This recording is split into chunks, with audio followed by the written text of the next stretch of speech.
Dear students, I Rohit Kumar Tyagi welcome to all of you on the digital platform of Dhruv Science Math Point. Let's make the learning simple. और इसी process में आगे बढ़ते हुए हम चल रहे हैं चैप्टर 3 पर। चैप्टर 3 में ये हमारा है second lesson, sorry lesson number तो 3 हुआ, चैप्टर नंबर 3 है, सेकंड क्लास है। और इसमें देखो the pair of equations has one solution, two solution. आपको चेक करना है, बहुत सिंपल है। चेक करो, A1 upon A2 is equal to B1 upon B2। अब ये 5/3 है और इसमें माइनस से माइनस कैंसिल किया, 3 5 जा 15, 3 3 जा 9। अब अगर A1/A2 इक्वल टू B1/B2 आ जाता है तो हमें तीसरे ऑप्शन पे जाना पड़ेगा, मतलब C1/C2 पे। तो C1 जो है डेट इज 8 है, या आप C1 को लेफ्ट में ले जाओ, बहुत बेटर रहता है, क्योंकि इक्वेशन जो होती है ना, एक्चुअल में उनकी जो फॉर्म होती है ना, वो A1x plus B1y plus C1 equal to 0 होता है। तो आप कांस्टेंट को लेफ्ट में रखो, ज्यादा बेटर रहेगा। A2x plus B2y plus C2 equal to 0।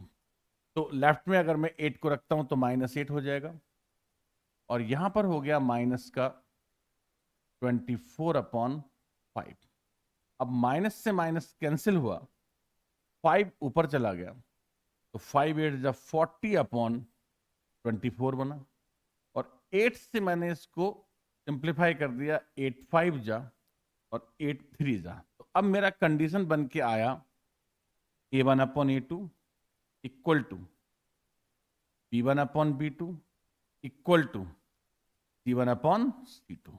और आपको सबको पता है कि A1/A2 equal to B1/B2 equal to C1/C2 is the condition of coincident lines, मतलब इनफाइनाइटली मैनी सॉल्यूशन जो होगा इसका ऑप्शन सी जो है that is the correct answer. अभी आपको नेक्स्ट क्वेश्चन ट्राई करते हैं।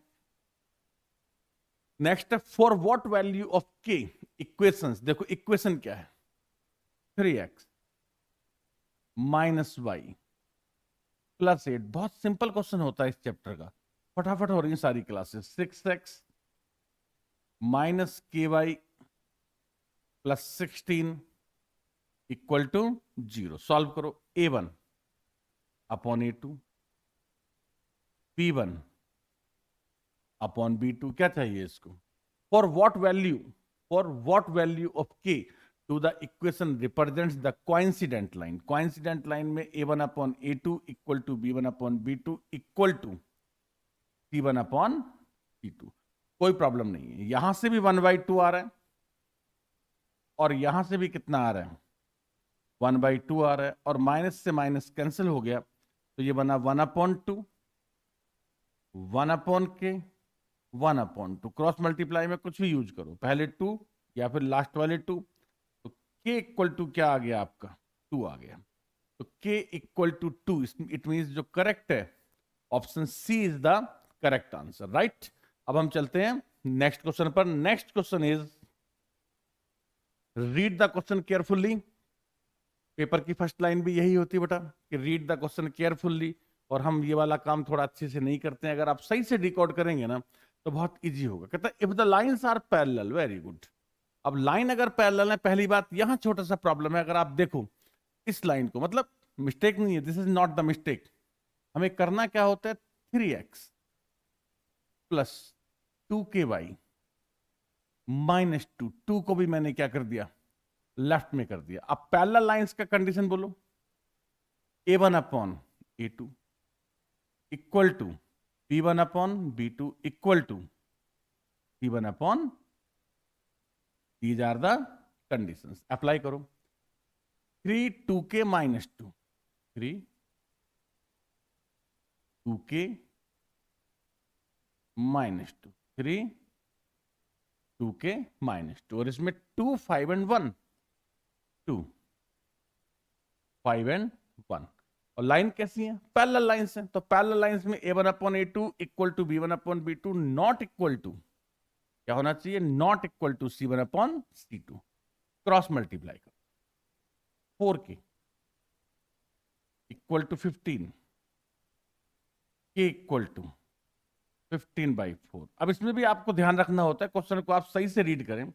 कभी कभी क्या होता है, ऑप्शन में के नॉट इक्वल टू भी होता है, तो के नॉट इक्वल टू वाला ऑप्शन अगर चेक करना हो तो आप यहां से भी इसको, इन दोनों को अगर क्रॉस मल्टीप्लाई करेंगे तो आपकी दूसरी वैल्यू मिलेगी, 2k equal to -10, not equal to, sorry, k not equal to -5। लेकिन हमारा जो क्वेश्चन है वो किसके लिए पूछा है उसने? इक्वल के लिए पूछा है। तो इक्वल के लिए k equal to 15/4, option C जो है that is the right answer of your question. Now the next question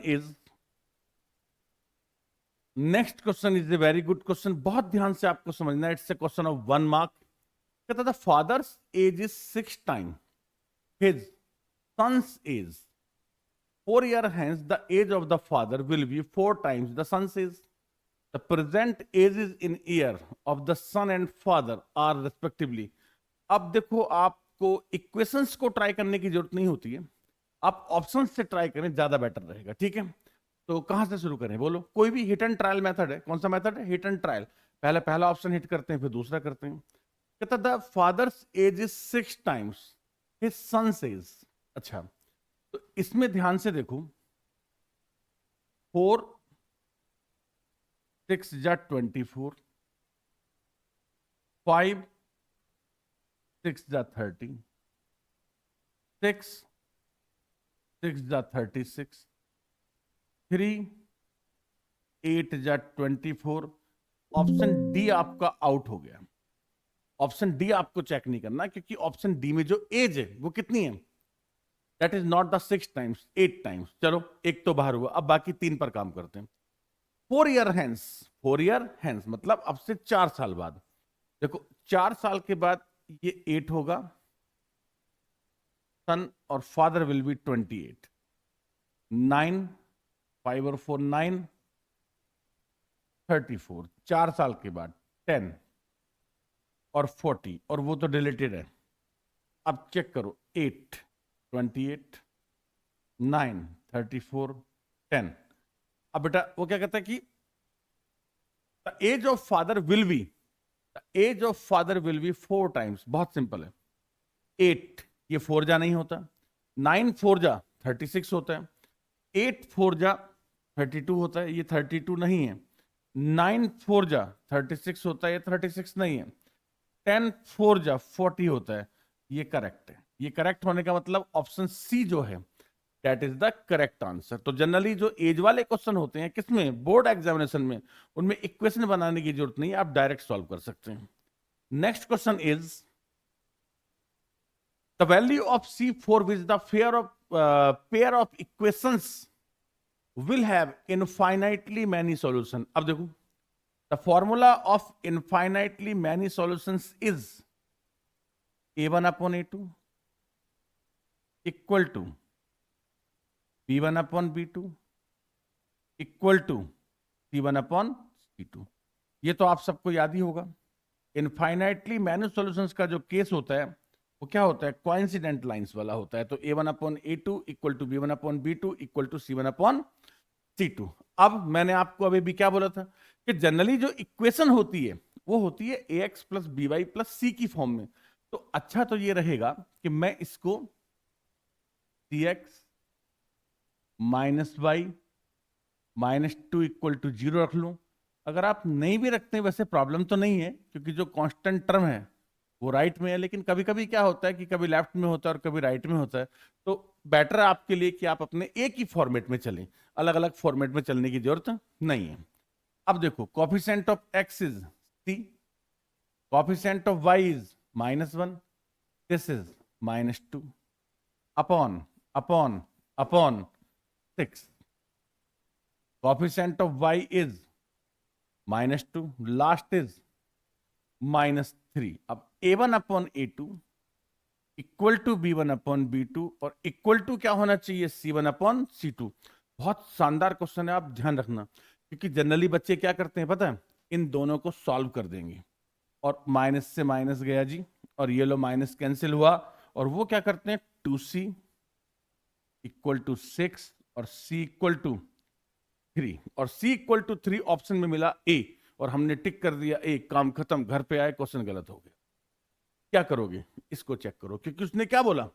उसने बोला इनफाइनाइटली मैनी सॉल्यूशंस में B1 upon B2 equal to क्या होता है? C1 upon C2। पर बेटा आप यहां देखोगे ना, तो आप ध्यान से देखो इन दोनों को, 1 अपॉन 2 और 2 अपॉन 3 इक्वल नहीं होते। इक्वल नहीं होते तो इसका मतलब ये लाइन कोइंसिडेंट है ही नहीं, इसमें इनफाइनाइटली मैनी सॉल्यूशंस अवेलेबल ही नहीं है। ये क्वेश्चन आपका पैरेलल लाइंस के लिए होना चाहिए था। अब हम क्या करें? Simple, no value. वैल्यू है ही नहीं, क्योंकि जिस चीज के लिए आपने क्वेश्चन पूछा उसके लिए वैल्यू है ही नहीं। कोइंसिडेंट के लिए we have the no value, अगर पैरेलल के लिए होता तो हमारे पास वैल्यू होता। तो ये हो आज का class. Thank you very much to all of you. Please hit the subscribe button, like the video and drop a comment on your YouTube channel to get the notifications.